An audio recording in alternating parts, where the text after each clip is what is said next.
Okay, another worksheet that we have here on functional group identification. There's actually two worksheets that we have here, and I'm going to go rather quickly through this functional group identification because I'm going to assume that you have already gone through sample problem 15.7, which I'd gone through a little bit more slowly in terms of functional group identification. Okay, so for this first molecule, we only have one functional group, right here, an alkene. All of these molecules here being hydrocarbon are going to have alkane kind of functional group. We kind of really don't refer to alkanes necessarily as a functional group because they really don't tend to undergo reactivity the way the other functional groups do. But it's still going to be a part of the molecule, and if I skip down here, for example, to letter I, we can see that there's nothing else to this molecule except for hydrocarbon. There's no other functional groups, so we would call this one an alkane. Again, moving quickly through here, when we have carbon atoms that are triply bonded, we call that an alkyne. Again, having this six-membered ring with 3 double bonds, this is aromatic. In this case, like this is exclusively an alkane, but because we have a ring structure, we can say that this is a cycloalkane. Or this worksheet asks you to call it cyclic, but that's a cyclic alkane. Here we have an alcohol. And again, to figure out primary, secondary, tertiary alcohol, alcohol functional groups are always going to be attached to just one carbon. So we need to ask for that one carbon, how many carbons are you attached to? It's only attached to one, so this is going to be a primary alcohol. Oxygen bonded between 2 carbon atoms, this is going to be an ether. Again, here's another alcohol functional group.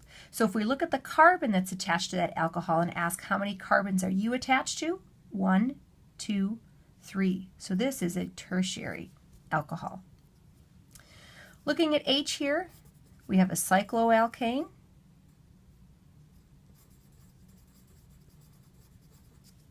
And we have an alkene. Looking at J, like F, we have another ether functional group. Looking at K, another alcohol, and the carbon that's bonded to the alcohol is bonded to 2 other carbon atoms, so that makes this a secondary alcohol. And for our last molecule here, we have an aromatic and an alkene. So we're going to flip on to the next page here. But one of the things that I want to make sure to show you is oxygen, when it's bonded to organic compounds, always bonds in having 2 bonds and 2 lone pairs. Sometimes that might be part of a carbonyl here, or as we saw here, it's part of an ether. But in both of these cases, we see this oxygen is bonded to 2 carbon atoms, having 2 bonds, let's say, and then 2 lone pairs. So we'll start to see patterns with bonding for how things like to bond. Carbon likes to bond with 4 bonds. Oxygen likes to bond with 2 bonds and 2 lone pairs. And as we'll see in this next sheet, nitrogen likes to bond with 3 bonds and 1 lone pair. All right, so kind of going quickly through here, we've got another carboxylic acid. Here we have a carbonyl that's between 2 carbon atoms, so this is going to be a ketone. Another carboxylic acid. And in this, remember, in skeletal structures, we don't draw hydrogen atoms. So there's a hydrogen atom there that's not explicitly shown. But when we have a carbonyl between a carbon and a hydrogen, this functional group is an aldehyde. A carbonyl between an oxygen and a carbon is called an ester. And here we have a condensed structure.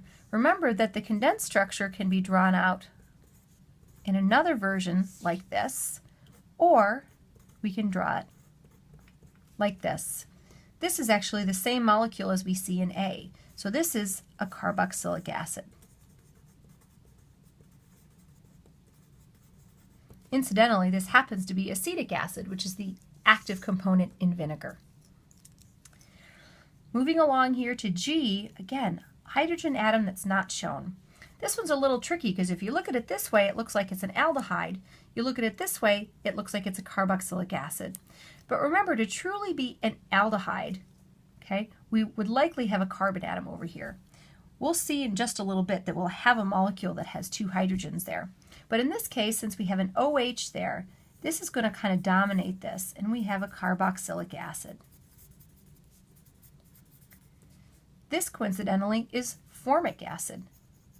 And formic acid is what's secreted by ants. Now we get to some of our amines. So again, we have an amine functional group.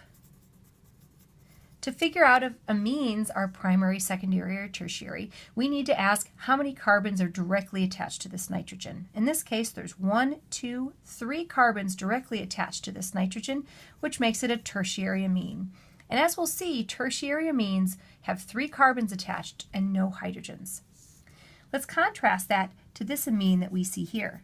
Again, another amine, but only being attached to 1 carbon, it's a primary amine. So primary amines are attached to 1 carbon and then 2 hydrogen atoms. We also have a ketone functional group with this molecule. Moving on to J here, we have a carboxylic acid and another primary amine.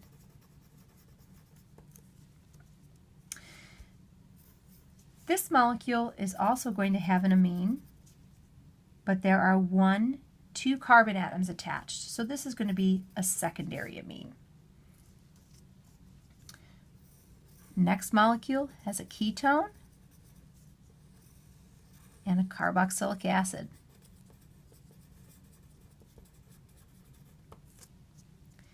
M has 2 carboxylic acids.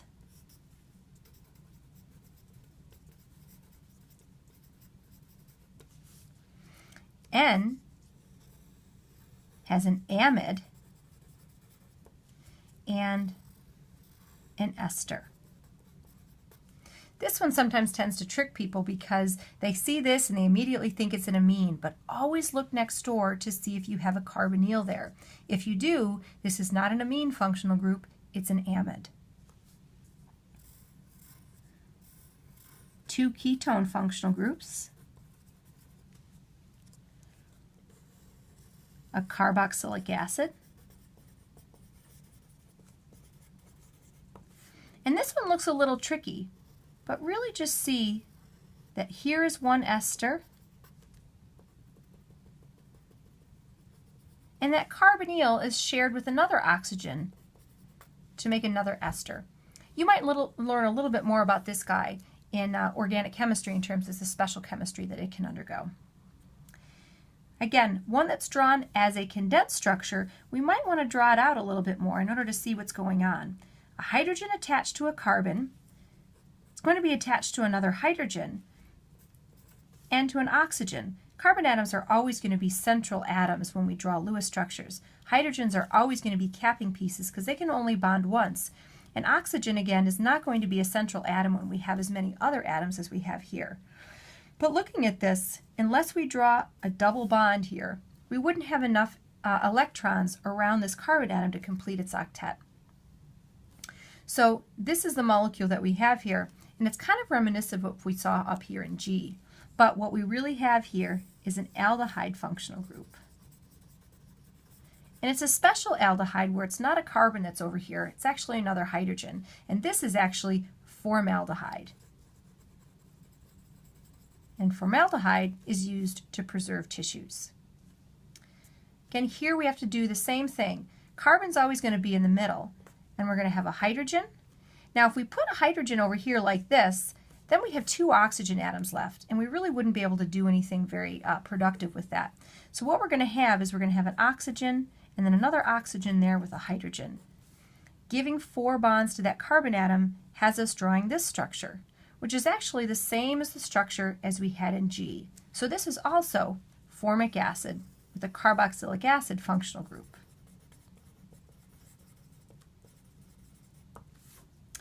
Last molecule that we have here, drawn out again in a condensed structure.